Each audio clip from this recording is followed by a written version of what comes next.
എല്ലാവർക്കും നമസ്കാരം. ഞാൻ doctor Jobin Jacob, olive Ayurveda hospital, Palarivattom. ഞാനിന്ന് നിങ്ങളോട് സംസാരിക്കാനായിട്ട് പോകുന്നത് മുട്ടുവേദന എന്ന വിഷയത്തെ പറ്റിയാണ്.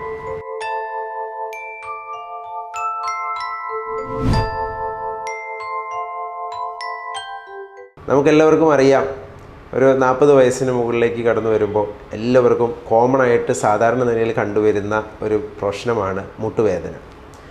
മുട്ടുവേദനയ്ക്ക് പലവിധമായിട്ടുള്ള കാരണങ്ങളുണ്ട്.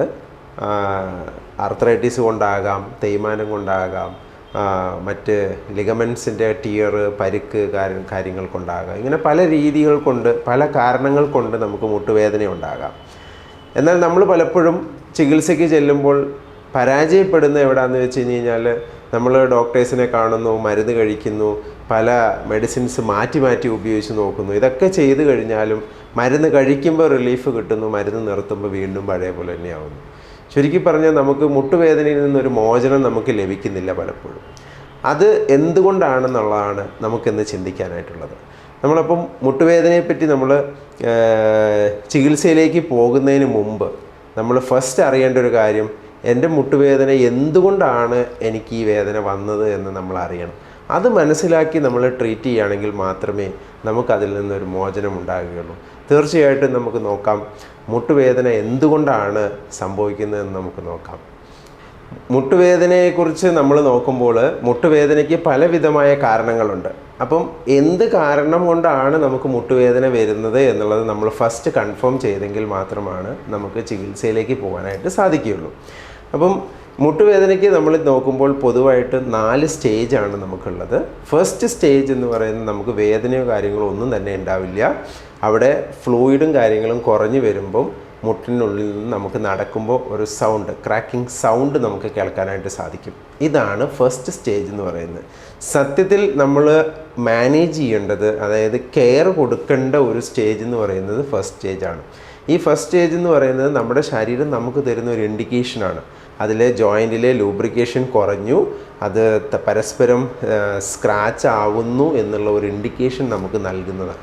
പലപ്പോഴും നമ്മൾ മൈൻഡ് ചെയ്യാതെ നെഗ്ലക്റ്റ് ചെയ്ത് മുമ്പോട്ട് പോകുന്ന ഒരു സ്റ്റേജാണത്. വാസ്തവത്തിൽ അങ്ങനെയല്ല ചെയ്യേണ്ടത്. ശരിക്കും മുട്ടുവേദനയെ നമ്മൾ ടേക്ക് കെയർ ചെയ്യേണ്ടത് വേദന തുടങ്ങിയിട്ടല്ല, വേദനയ്ക്ക് മുമ്പ് നമുക്ക് ഒരു ക്രാക്കിംഗ് സൗണ്ട് മാത്രം ഉണ്ടാകുന്ന ഒരു സ്റ്റേജുണ്ട്. ആ സ്റ്റേജാണ് ഫസ്റ്റ് സ്റ്റേജ് എന്ന് പറയുന്നത്. അവിടെയാണ് നമ്മൾ എന്ത് ചെയ്യേണ്ടത്, ടേക്ക് കെയർ ചെയ്യേണ്ടത്. എന്നാൽ അടുത്ത ഒരു സ്റ്റേജ് എന്ന് പറയുന്നത്, നമ്മൾ ഈ ക്രാക്കിംഗ് സൗണ്ട് ഉണ്ടാക്കി നമ്മൾ വീണ്ടും മുമ്പോട്ട് നടക്കും. അങ്ങനെ മുമ്പോട്ട് മൂവ് ആകുമ്പോൾ എന്ത് പറ്റുമെന്ന് വെച്ച് കഴിഞ്ഞാൽ, ഈ കാർട്ടിലേജ് തമ്മിൽ കൂട്ടി ഒരഞ്ഞ് സ്ക്രാച്ച് ആവുന്നു. ഇങ്ങനെ സ്ക്രാച്ച് ആയി കഴിയുമ്പോൾ സ്വാഭാവികമായിട്ടും നമ്മുടെ ശരീരത്തിൻ്റെ ഒരു പ്രത്യേകത എന്ന് പറയുന്നത്, എന്തെങ്കിലും ഒരു അബ്നോർമാലിറ്റി നമ്മുടെ ശരീരത്തിലുണ്ടായാൽ ശരീരം ചെയ്യുന്ന ഒരു പണിയാണ് ഇൻഫ്ലമേഷൻ വരുത്തുക എന്ന് പറയുന്നത്. എന്ന് വെച്ച് കഴിഞ്ഞാൽ, ഇനി ഉരച്ച് ഡാമേജ് ആകാതിരിക്കാൻ വേണ്ടിയിട്ട് ഇമ്മൊബിലൈസ് ചെയ്യാൻ വേണ്ടി ശരീരം ചെയ്യുന്ന പണിയാണ് അവിടെ നീര് വരുത്തിക്കുക എന്ന് പറയുന്നത്. അപ്പോൾ സ്വാഭാവികമായിട്ടും നമ്മൾ നടന്ന് ഇവിടെ സ്ക്രാച്ച് വരുമ്പോൾ സ്വാഭാവികമായിട്ടും അവിടെ ഒരു പരിക്കായി. ആ പരിക്കുണ്ടാകുമ്പോൾ നമ്മുടെ ശരീരം ചെയ്യുന്നൊരു പണിയാണ് അവിടെ നീര് വരുത്തിക്കും. അങ്ങനെ നീര് വരുത്തിക്കുമ്പോൾ നമുക്ക് സ്റ്റിഫ്നെസ് ഫീൽ ചെയ്യും, മൂവ് ചെയ്യാനായിട്ട് ബുദ്ധിമുട്ട് വരും. നമ്മൾ മൂവ് ചെയ്യുമ്പോൾ നമുക്ക് പെയിൻ ഫീൽ ചെയ്യും.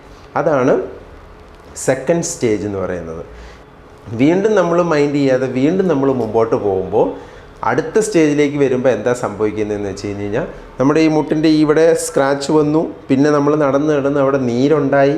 അപ്പോൾ ഇങ്ങനെ നീര് കെട്ടിക്കിടന്ന് മുമ്പോട്ട് പോകുമ്പോൾ എന്ത് പറ്റുമെന്ന് വെച്ച് കഴിഞ്ഞാൽ, നമ്മുടെ മുട്ടിൻ്റെ ബലം എന്ന് പറയുന്നത് എല്ല് സത്യത്തിൽ വെയിറ്റ് താങ്ങുന്നു എന്ന് മാത്രമേ പറയാനായിട്ട് സാധിക്കുകയുള്ളൂ. എന്നാൽ മുട്ടിൻ്റെ ബലം എന്ന് പറയുന്നത് ഒരു ഗ്രൂപ്പ് ഓഫ് ലിഗമെൻറ്റ്സ് ആണ്. ഇങ്ങനെ ഒരു ഗ്രൂപ്പ് ഓഫ് ലിഗമെൻറ്റ്സ് ആണ് മുട്ടിൻ്റെ സ്ട്രെങ്ത് എന്ന് പറയുന്നത്. അപ്പം ഇതിന് ചുറ്റും ഇങ്ങനെ ഇൻഫ്ലമേഷൻ വന്ന് കിടക്കുമ്പോൾ സ്വാഭാവികമായിട്ടും എന്ത് പറ്റുമെന്ന് വെച്ച് കഴിഞ്ഞാൽ, ഈ ലിഗമെൻറ്റ്സ് വീക്കാകാൻ തുടങ്ങും.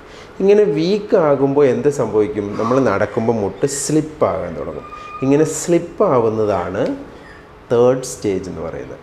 ഈ തേർഡ് സ്റ്റേജിൽ എന്താ സംഭവിക്കുക എന്ന് വെച്ചാൽ, നടക്കുമ്പോൾ നമ്മുടെ മുട്ട് തെന്നിപ്പോവും, സ്കിഡാവും, നമ്മൾ വീഴാൻ പോവും. അതേപോലെ തന്നെ കൂടുതൽ പരിക്ക് ഇവിടെ ഉണ്ടാകുകയും ചെയ്യും. അപ്പോൾ പരിക്ക് കൂടുന്നു, നമ്മുടെ ലിഗമെൻറ്റ്സ് വീക്കാവുന്നു, സ്ലിപ്പാകുന്നതിനനുസരിച്ച് അവിടെ നീരിൻ്റെ അളവും ഗണ്യമായിട്ട് വർദ്ധിക്കും. അപ്പം നമുക്ക് വേദന കൂടുതലായിരിക്കും, നീര് കൂടുതലായിരിക്കും. ഇത്രയും പ്രശ്നങ്ങൾ ഉണ്ടാകുന്നതാണ് തേർഡ് സ്റ്റേജ് എന്ന് പറയുന്നത്. അതിൽ നമ്മൾ തുടർന്ന് മുമ്പോട്ട് പോകുമ്പോൾ എന്താ സംഭവിക്കുന്നത് വെച്ച് കഴിഞ്ഞാൽ ഈ മുട്ടിൽ ഫ്ലൂയിഡ് കണ്ടിന്യൂസ് ആയിട്ട് കെട്ടിക്കിടക്കുന്നുണ്ടാവും.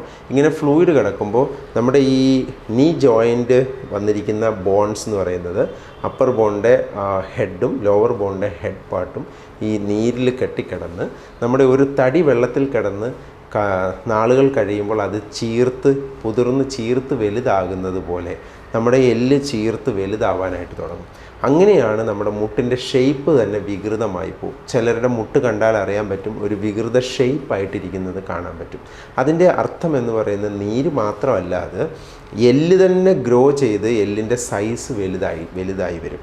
അങ്ങനെ വരുന്നതാണ് ചിലരുടെ കാലൊക്കെ ഇങ്ങനെ വളഞ്ഞ് ബെൻഡായി പോവുകയും ചെയ്യും. ഇതാണ് 4th സ്റ്റേജ് എന്ന് പറയുന്നത്. ഈ സ്റ്റേജിൽ വന്നു കഴിഞ്ഞ് കഴിഞ്ഞാൽ നമുക്ക് പിന്നൊന്നും ചെയ്യാനില്ല. ആ സ്റ്റേജിൽ നമുക്ക് ചെയ്യാനുള്ളതെന്ന് പറയുന്നത് ബോൺസ് ജോയിൻ്റ് ഓപ്പൺ ചെയ്ത് അതിൻ്റെ എക്സസ് ഗ്രോത്ത് ആയിട്ടുള്ള അതെല്ലാം ചെത്തി വെടിപ്പാക്കി പുതിയ സോക്കറ്റ് മുകളിലും താഴെയും പുതിയ സോക്കറ്റ് ഇട്ട് നീ റീപ്ലേസ്മെൻറ്റ് എന്ന് പറയുന്ന പ്രൊസീജിയറിലേക്ക് പോവുക മാത്രമേ നമുക്ക് ചെയ്യാനായിട്ട് സാധിക്കുകയുള്ളൂ. എന്നാൽ ഇതാണ് നമുക്ക് 4 സ്റ്റേജായിട്ട് വരുന്നത്. ഈ സ്റ്റേജിൽ നമുക്കിതിൻ്റെ മാനേജ്മെൻറ്റ് എങ്ങനെയാണ് എന്ന് ചോദിച്ചാൽ വളരെ സിമ്പിളായിട്ട് നമുക്ക് നോക്കാം. ഫസ്റ്റ് സ്റ്റേജിൽ നമുക്കുള്ള മാനേജ്മെൻറ്റ് എന്ന് പറയുന്നത് എവിടെയാണ് നമ്മൾ മെഡിസിൻ എടുക്കേണ്ടത് എന്ന് ചോദിച്ചാൽ ഫസ്റ്റ് സ്റ്റേജിലാണ്. ഈ ഫസ്റ്റ് സ്റ്റേജിൽ നമ്മൾ ഫ്ലൂയിഡ് ഉണ്ടാകാനുള്ള സപ്ലിമെൻറ്റും കാര്യങ്ങളും എടുത്തു കഴിഞ്ഞാൽ നമുക്ക് യാതൊരു പ്രശ്നമില്ലാതെ നമ്മുടെ ജോയിൻറ്റിനെ നമുക്ക് മെയിൻറ്റെയിൻ ചെയ്ത് കൊണ്ടുപോകാൻ സാധിക്കും. എന്നാൽ ആ സ്റ്റേജിൽ നമുക്ക് വേദനയോ കാര്യങ്ങളോ ഒന്നും തന്നെ ഉണ്ടാവില്ല, ക്രാക്കിംഗ് സൗണ്ട് മാത്രമേ കാണുകയുള്ളൂ. ഓക്കെ. എന്നാൽ രണ്ടാമത്തെ സെക്കൻഡ് സ്റ്റേജിലോട്ട് വരുമ്പോൾ അവിടെ ഇൻഫ്ലമേഷൻ ഉണ്ടാവും, പെയിൻ ഉണ്ടാവും. ഓക്കെ. ആ സ്റ്റേജിൽ നമുക്ക് മെഡിസിൻ എടുക്കാം.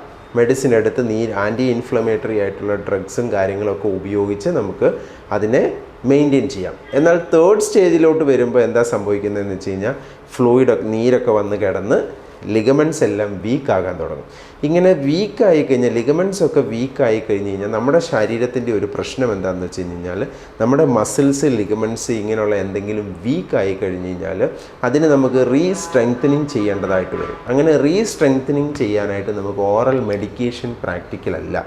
ഓറൽ മെഡിക്കേഷൻ കൊണ്ട് നമുക്ക് നമ്മുടെ ശരീരത്തിലെ ഒരു മസിലിനെ ഒരു ലിഗമെൻറ്റിനെ നമുക്ക് റീസ്ട്രെങ്തനിങ് ചെയ്യാനായിട്ട് സാധിക്കില്ല.